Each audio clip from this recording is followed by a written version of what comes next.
જય સ્વામિનારાયણ વિદ્યાર્થી મિત્રો, SGIS ઓનલાઈન ગુરુકુલમાં આપ સર્વેનું હાર્દિક સ્વાગત છે. લાસ્ટ લેક્ચરમાં ચેપ્ટર નંબર 4 ધોરણ નંબર 12 લેક્ચર નંબર 29 નો આપણે અભ્યાસ કર્યો. અત્યારે આપણે ચોથા ચેપ્ટરમાં લેક્ચર નંબર 30 નો અભ્યાસ કરવા જઈ રહ્યા છીએ. મિત્રો, લાસ્ટ લેક્ચરમાં આપણે જે ભણ્યા છીએ તે બોર્ડ ઉપર અત્યારે હાજર જ છે. આપણે જોયેલું હતું કે ચુંબકના બે ધ્રુવો વચ્ચે, એટલે કે જ્યારે ચુંબકીય ક્ષેત્ર આ દિશામાં હોય એમાં કોઈ આ રીતે એક લંબચોરસ ગૂંચળું રાખી અને તેમાંથી આ રીતે વિદ્યુત પ્રવાહ પસાર કરીએ છીએ. તો આ પરિસ્થિતિમાં દર્શાવ્યા અનુસાર કે ચુંબકીય ક્ષેત્રમાં કોઈ L લંબાઈનો તાર પડેલો હોય અને તેમાંથી વિદ્યુત પ્રવાહ પસાર થતો હોય તો તેના પર IL સદિશ ક્રોસ B એટલે કે ILB sin θ અનુસાર બળ લાગે છે. તો અહીંયા પણ આપણે એવા 4 તાર ગણેલા હતા. સર્વપ્રથમ BC તથા DA તારમાં જોતા BC તારમાં પ્રવાહની દિશા તથા ચુંબકીય ક્ષેત્રની દિશા એક જ છે, એટલે કે IL અને B વચ્ચેનો ખૂણો 0 હોવાથી તેના ઉપર કોઈ બળ લાગતું નથી. એ જ રીતે DA તારમાં વિદ્યુત પ્રવાહની દિશા આ તરફ અને ચુંબકીય ક્ષેત્ર આ તરફ, એટલે કે 180, તો ILB sin 180 કે sin π મૂકતા પણ બળ લાગતું નથી. એટલે કે BC અને DA બાજુ ઉપર બળ શૂન્ય લાગે છે. AB તથા CD બાજુ, AB તથા CD માં અનુક્રમે આ રીતે તથા આ રીતે પ્રવાહ પસાર થાય છે, જે ચુંબકીય ક્ષેત્રને આ બંને દિશાઓ લંબ છે θ90 મૂકતા IBB જેટલું મહત્તમ બળ લાગે છે. મિત્રો, આપણે આની લંબાઈ A કીધી હતી, જ્યારે આ બંને તારની જે લંબાઈ જે છે એને આપણે B નામ આપેલું હતું. એટલે IBB sin θ માં sin 91 થવાથી બંને ઉપર IBB બળ લાગે છે. આમ AB તથા CD બાજુ પર સમાન મૂલ્યના બળ લાગે છે. હવે દિશા આપણે જોઈ હતી કે જ્યારે આ ગૂંચળામાં AB તારમાંથી પ્રવાહ આ તરફ પસાર થાય છે તો પ્રથમ આંગળી પ્રવાહમાં એટલે કે IB ની દિશામાં, બીજી આંગળી ચુંબકીય ક્ષેત્રમાં એટલે કે આ તરફ, તો અંગૂઠો નીચે તરફ એટલે કે F1 બળ નીચે તરફ લાગે છે.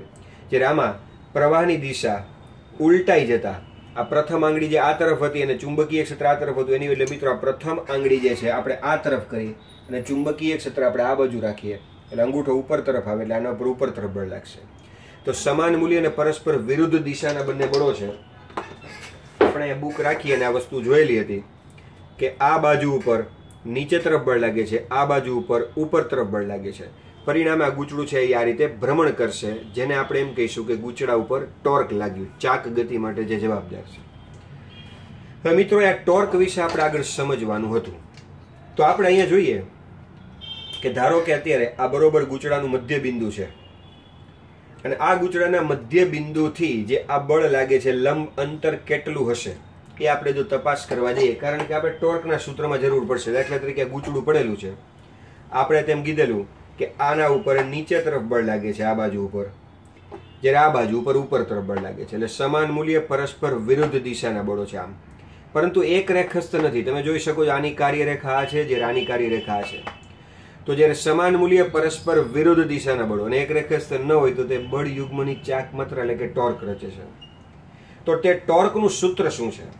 તો આપણે જ્યારે ધોરણ 11 માં ભણી ચૂક્યા મિત્રો, ટોર્કનું સૂત્ર કે આ બંને જે બળ છે એ બંને બળોમાંથી કોઈ એક બળનું માન અથવા મૂલ્ય, બે માંથી કોઈ એક બળનું માન ગુણ્યા બંને બળો વચ્ચેનું લંબ અંતર. ડાયરેક્ટ આ સૂત્ર જો આપણે મૂકીએ કે બે માંથી એક બળનું માન એટલે કે IBB અને બંને બળો વચ્ચેનું લંબ અંતર જુઓ, આ બળ આમ લાગે છે, આ બળ આમ લાગે છે, તો લંબ અંતર એટલે આ જ થયું. હવે એ લંબ અંતર એટલે શું? તો કે આ લંબ અંતર એટલે આ ગૂંચળાની પહોળાઈ જે આપણે કીધેલી છે સ્મોલ a જેટલી, એટલે બંને બળો વચ્ચેનું લંબ અંતર થઈ જશે ત્યારે સ્મોલ a.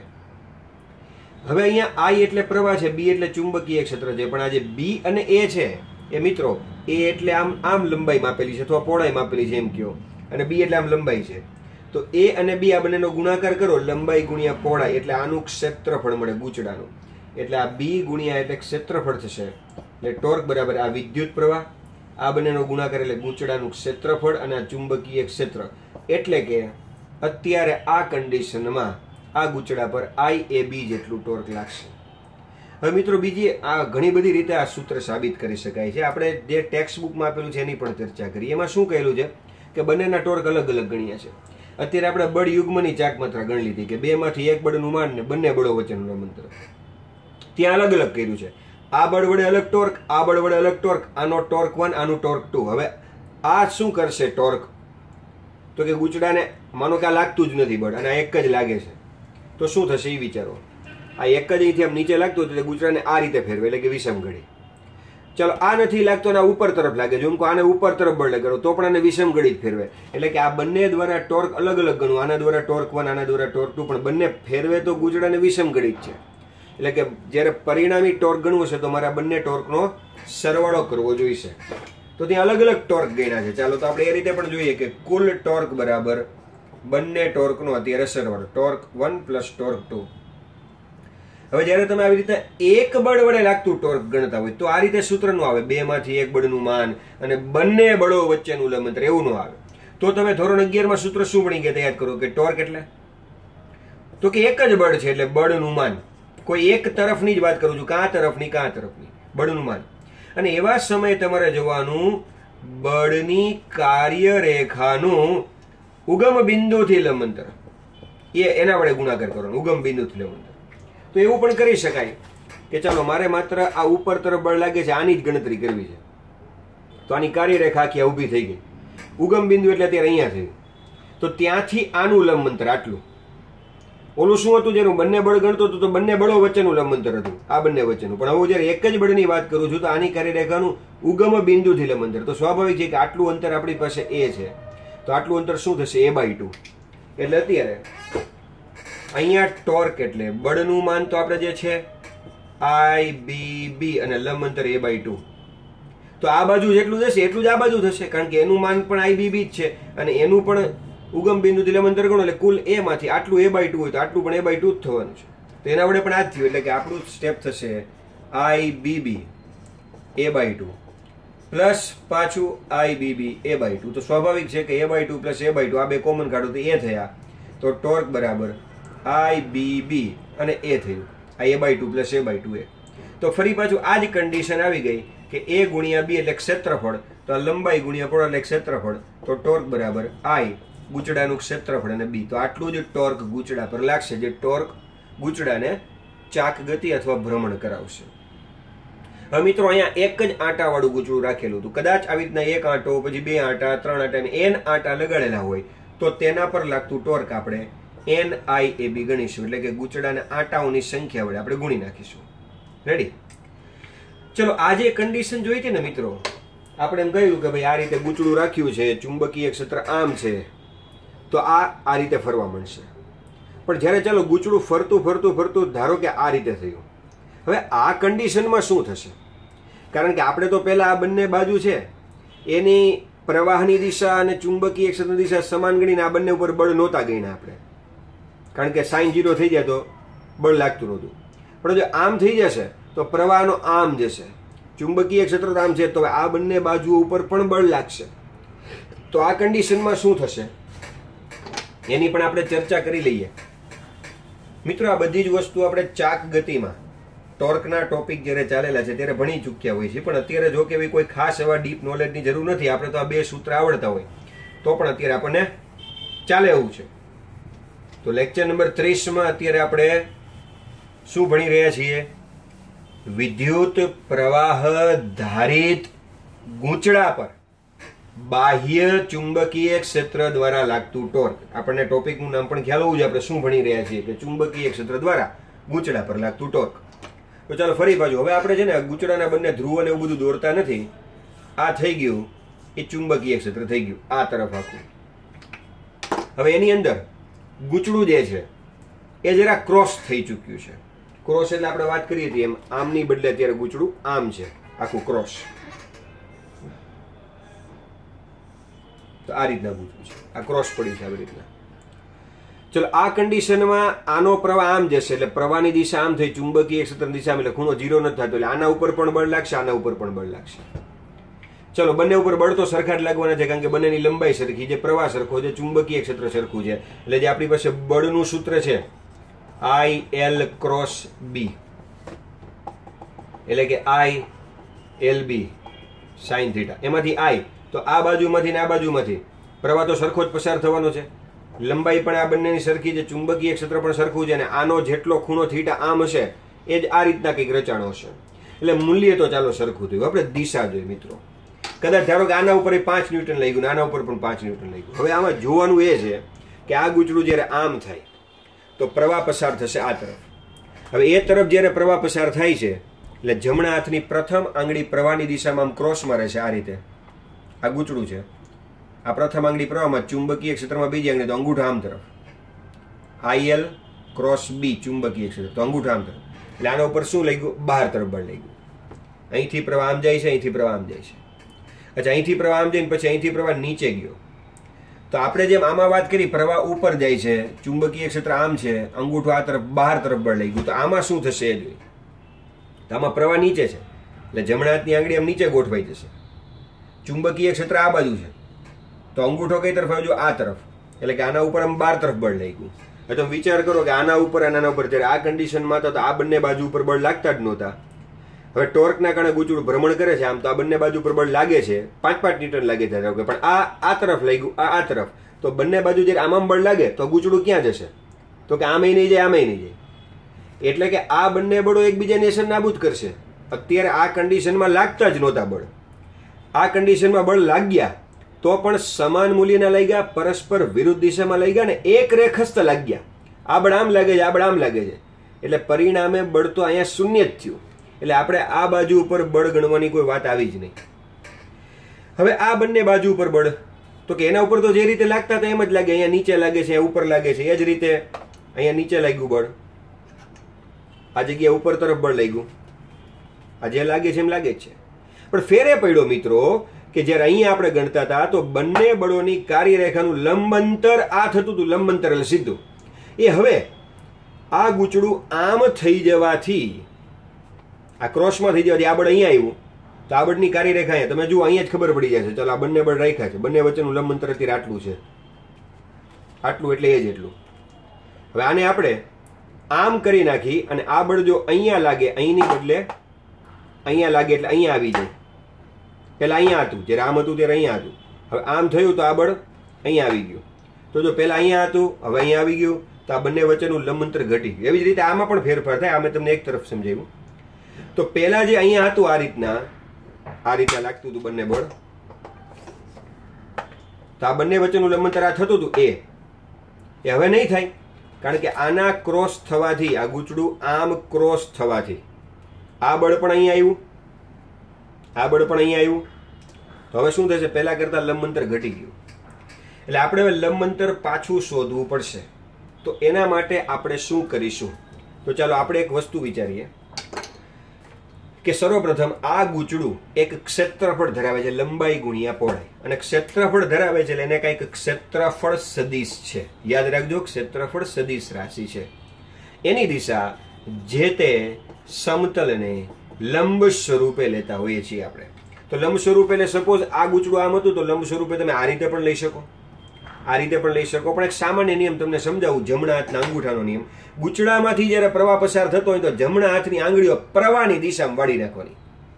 અંગૂઠો જ્યાં આવે ને એ દિશામાં ક્ષેત્રફળ સદિશ લેવું. યાદ રાખજો, પ્રવાહ અત્યારે આમ જાય છે તો જમણા હાથની આંગળીઓ પ્રવાહમાં, તો અંગૂઠો આ તરફ એટલે નીચે તરફ આવ્યો. તો જો ગુચડું આમ પડ્યું તો આનું ક્ષેત્રફળ સદિશ હું આ રીતે લઈશ, આને લંબ રૂપે.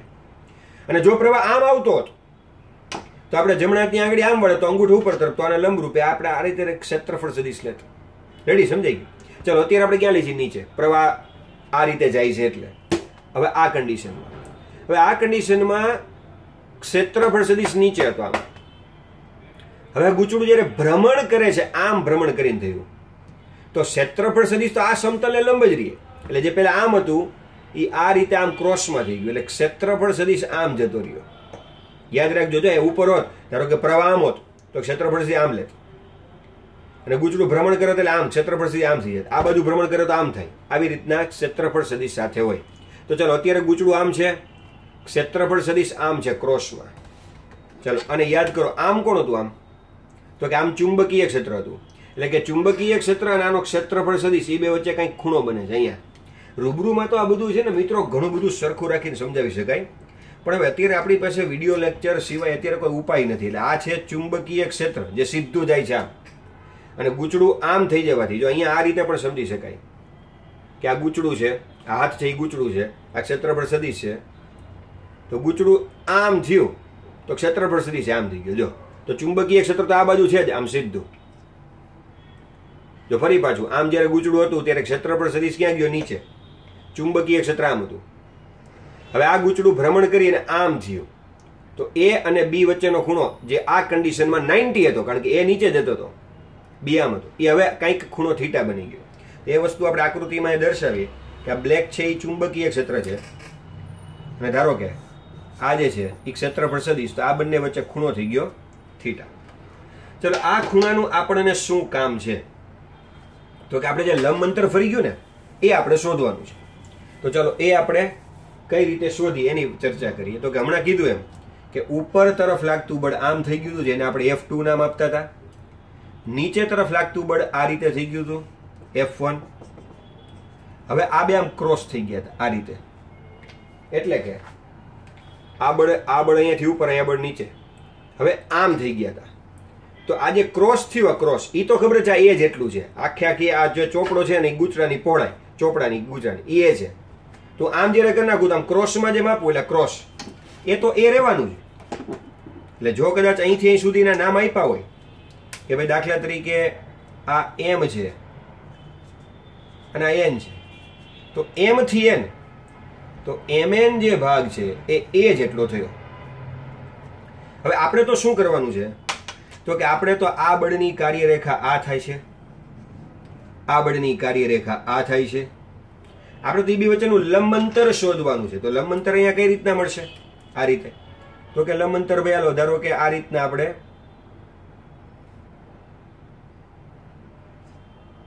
ચાલો આ ચુંબકીય ક્ષેત્ર છે એવું સમજી લઈએ. થોડી માર્કર ચાલતી નથી, આકૃતિ ભૂંસીને ફરીથી દોરીએ છીએ.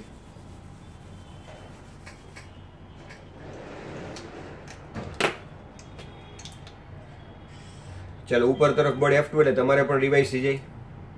આ નીચે તરફ લાગતું બળ એટલે F1 અને આ જે ક્રોસ હતું, આ ક્રોસ જેને આપણે નામ આપેલું હતું MN, એ થઈ ગયું એ જેટલું.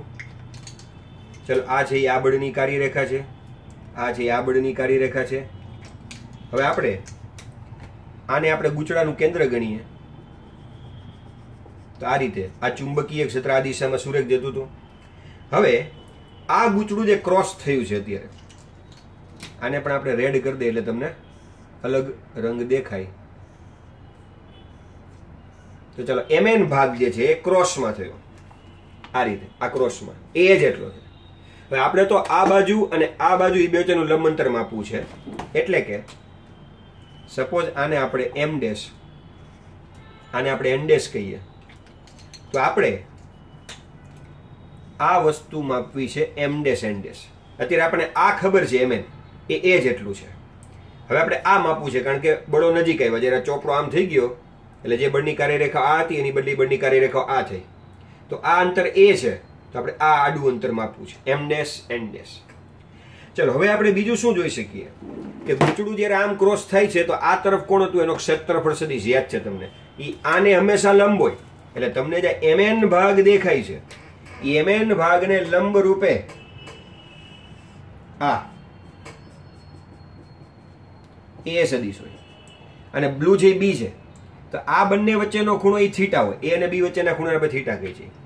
હવે તમે વિચારો કે આ ચોપડાનો ક્રોસ ભાગ છે અને આ છે એનો ક્ષેત્રફળ લંબ છે, ટોટલ 90 નો ખૂણો છે, આ થીટા છે. તો આ ખૂણો કેટલો થાય? તો કે 90 માઇનસ થીટા થાય, કારણ કે આખે આખો 90 છે એમાં થીટા. અચ્છા આ ત્રિકોણની જો વાત કરું, આ તો 90 છે જ, આ 90 માઇનસ થીટા છે, આ થીટા, આ 90 માઇનસ થીટા, આ 90. તો આ પાછો કયો થાય? તો કે આ પાછો ખૂણો છે એ થીટા થાય, આ જગ્યા છે. હવે આ બિંદુને આપણે બરોબર કેન્દ્રનું છે એટલે O કહીએ. હવે તમે ત્રિકોણ O N N ડેશ જુઓ, એ આ રીતનો બન્યો કંઈક.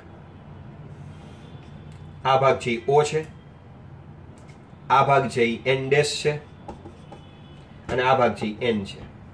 હવે આખે આખું આ MN કેટલું હતું? એ જેટલું.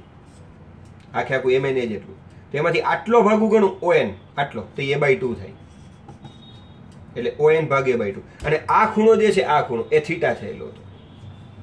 હવે જો મને કોઈ રીતે ON ડેશ આટલો ભાગ મળી જાય તો એનું બમણું કરી નાખું આટલું, એટલે મને આ લંબ અંતર મળી જાય. જે મને અત્યારે આ ક્રોસ અંતર ખબર છે, મારે આ વસ્તુ શોધવી છે.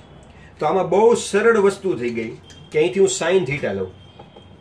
સાઇન થીટા લો એટલે સામેની બાજુ એટલે ON ડેશ અને કર્ણ એટલે ON ને સામે જવા દો એટલે ON ડેશ બરાબર ON સાઇન થીટા અને ON ડેશ ON એટલે કોણ તો ON એટલે a/2 તો a/2 સાઇન થીટા તો ON ડેશ એટલે અહીંથી અહીં સુધીનો ભાગ a/2 સાઇન થીટા થયો તો સ્વાભાવિક આટલો ભાગ પણ a/2 સાઇન થીટા થાય કારણ કે વચ્ચે છે તો આખે આખું આટલું જોતું હોય એટલે કે m ડેશ n ડેશ જોતું હોય અહીંથી અહીં સુધીનું તો આટલો જે ભાગ છે ON ડેશ એનાથી બમણું થાય તો હવે m ડેશ n ડેશ બરાબર બમણું ON ડેશ એટલે કોણ તો કે a/2 સાઇન થીટા આ 2 કેન્સલ કરો એટલે આખે આખું m dash n dash a sine theta થયું હજુ શું ફરક પડ્યો આ આખે આખો જે ભાગ હતો m dash n dash A a sine theta થયું જે આ ભાગ હતો mn એ a જેટલો હતો એટલે a જેટલો ને a સાઇન થીટા આટલો ફરક પડ્યો એટલે કે જ્યારે ગૂંચળું આમ હતું તો એક બળ આમ લાગે એક બળ આમ લાગે તો બંને વચ્ચેનું અંતર a થાય પણ જ્યારે આ જ વસ્તુ આમ થઈ જાય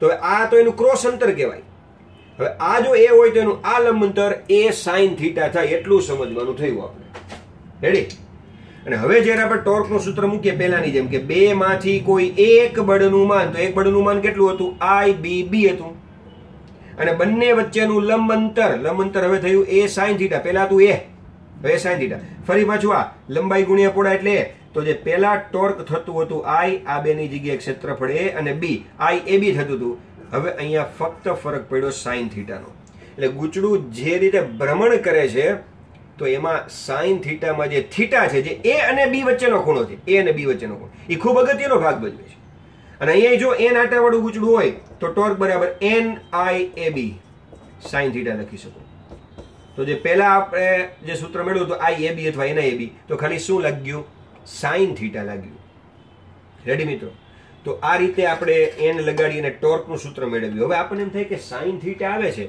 જેમ કોસ થીટા આવે ને તો ડોટ ગુણાકાર હોય કે ભાઈ ક્યાંક લખ્યું હોય ધારો કે ભાઈ AB cos થીટા તો આપણે સમજી શકીએ કે આ a સદિશ ડોટ b સદિશ હોય એવી રીતે AB સાઇન થીટા ક્યાંક જો મૂલ્ય લખ્યું હોય તો આપણે a સદિશ ક્રોસ b સદિશ લખી શકીએ તો અહીં આપણી પાસે છે AB સાઇન થીટા તો આ સૂત્રમાં n એટલે આંટાની સંખ્યા અદિશ છે કે ભાઈ 50 આંટાથી અદિશ છે પ્રવાહ અદિશ છે આ AB સાઇન થીટાને જો હું લખું a સદિશ ક્રોસ b સદિશ તો મળતો જવાબ ટોર્ક પણ સદિશ હોય તો ટોર્કને સદિશના સ્વરૂપમાં લખ્યું NIA સદિશ ક્રોસ b સદિશ અને જો એક આંટાવાળું ગૂંચળું તો એની જગ્યાએ એક લખી નાખો તો IA ક્રોસ b તો આ રીતે આપણને ગૂંચળા પર લાગતા ટોર્કનું સૂત્ર મળ્યું NIAB સાઇન થીટા અથવા NIA ક્રોસ b હજી ઘણો બધો લાંબો ટોપિક છે મિત્રો એક ટોપિકમાંથી બીજો બીજામાંથી ત્રીજો ઘણું બધું લાંબુ છે પણ અત્યારે આપણે દાખલા નંબર સ્વાધ્યાયમાં જે 4.9 છે સ્વાધ્યાયનો દાખલો એ જરા જોઈએ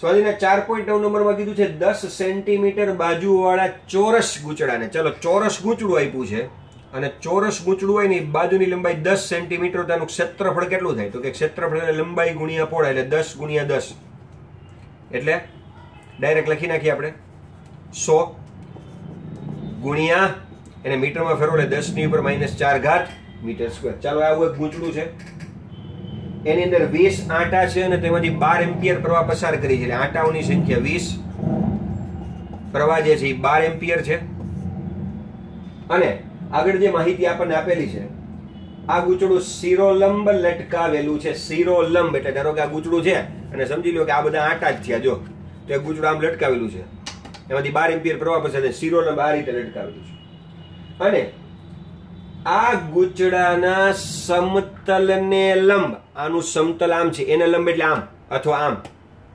0.80 ટેસ્લા મૂલ્યનું સમક્ષિતિજ નિયમિત ચુંબકીય ક્ષેત્ર તો આને લંબ એટલે સમક્ષિતિજ ચુંબકીય ક્ષેત્ર આમ ચાલો ચુંબકીય ક્ષેત્ર આમ છે એમાંનું સમતલ લંબરી એટલે આમ લટકાવેલું છે ચુંબકીય ક્ષેત્ર આપણી પાસે જે 0.80 ટેસ્લા છે અથવા તો 0.8 ટેસ્લા આ ચુંબકીય ક્ષેત્ર અને એવી રીતે લટકાવેલું છે કે જેથી એ 30 અંશનો ખૂણો બનાવે એટલે કે થીટા બરાબર 30 હવે જેવું આપણે યાદ આવ્યું કે ગૂંચળું આવી રીતના ખૂણો બનાવે 30 અંશનો તે ખૂણો કોની કોની વચ્ચેનો છે a અને b વચ્ચે તો ચાલો ધારો કે આપણે બધી જ વસ્તુ સમજી લઈએ કે પ્રવાહ આ રીતે પસાર થઈ જાય તો આ રીતે પ્રવાહ પસાર થાય છે એટલે પ્રવાહની દિશામાં આંગળી અંગૂઠો આમ એટલે ચુંબકીય ક્ષેત્રફળ સુધી આ બાજુ લેવાનો થશે તો આ રીતે પ્રવાહ પસાર થાય છે પ્રવાહ આ રીતે તો આંગળીઓ પ્રવાહમાં અંગૂઠો આમ એટલે ક્ષેત્રફળ સદિશ આ રીતે થયો હવે જો હું આ રીતે ગૂંચળું રાખીશ ને મિત્રો, તો એ આ તરફ છે અને બી પણ આ તરફ થાય, બંને વચ્ચેનો ખૂણો θ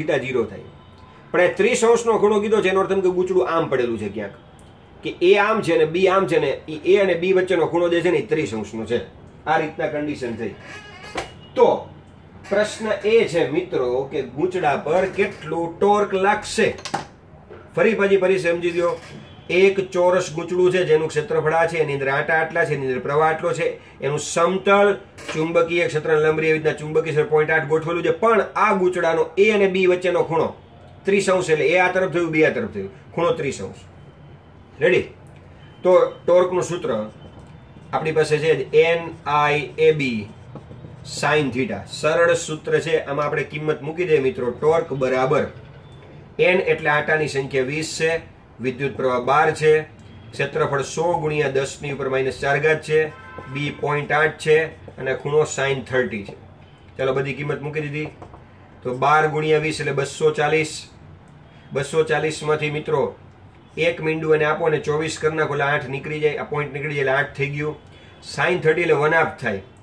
તો એ 1/2 છે એ આ 240 માં કરી નાખો એટલે 120 અને એનો પોઈન્ટ આને જવા દો મિત્રો. એટલે 12 ગુણ્યા એટલે 96 થઈ જાય અને 96 ની સાથે આ 100 મૂકો એટલે 9600 થઈ જાય. 10⁻⁴ કરો એટલે 0.96 ન્યૂટન મીટર અથવા તો જૂલ, જે ટોર્કનો એકમ છે એ થઈ જાય. તો આ રીતે મિત્રો આપણે સ્વાધ્યાયનો દાખલો 4.9 ગણ્યો. તો આ રીતે તમે ટોર્કને સરસ મજાની બુકમાં ઉતારી લો. અને આજનો જે આપણો લેક્ચર છે, લેક્ચર નંબર 30, એ આપણે અહીંયા પૂરો કરી છે, કારણ કે આના પછી એક મોટો દાખલો અને એક બીજો ટોપિક પણ આપણે ભણવાનો છે. એટલે તરત જ આપણે લેક્ચર નંબર 31 આજે જ જોવાનું છે. આજે પણ લેક્ચર 31 આજે જ છે. તો આપણે એ સ્ટોપ કરીને નવો લેક્ચર આપણે શરૂ કરીએ છીએ.